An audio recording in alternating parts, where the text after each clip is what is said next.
je vais montrer comment on inspecte un porte-aiguille. Donc, on va commencer par regarder l'état général, voir s'il y a des taches de rouille ou de décoloration. Donc, on voit ici une petite tache de décoloration. Ensuite, je vais vérifier au niveau du pivot s'il n'y a pas de fissure. Ensuite, avec toute mon articulation ici aussi, voir s'il n'y a pas des fissures. Donc, ça me semble tout est correct dans le fond.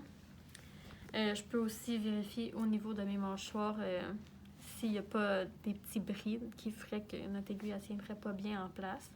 Donc, tout me semble bien correct.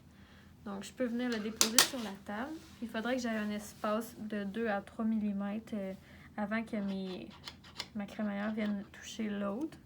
Donc, ici, on voit qu'il n'y a pas d'espace. Donc, ça serait un peu plus...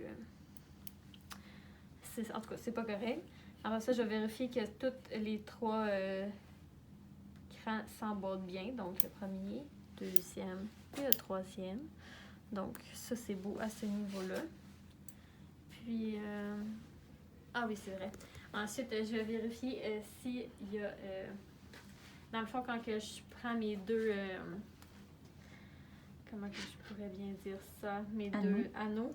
Je vais vérifier si je tire un vers le bas et l'autre vers le haut, s'il y a beaucoup de distance entre les deux. Donc ici, on voit vraiment que c'est lousse. Donc ça devrait être à corriger.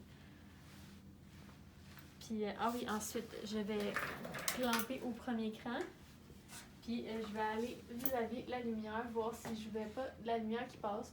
Donc, moi, j'en vois un peu. Je sais pas si à la vidéo, vous voyez bien. Mais il y a quand même un peu de lumière là qui passe au travail. Voilà.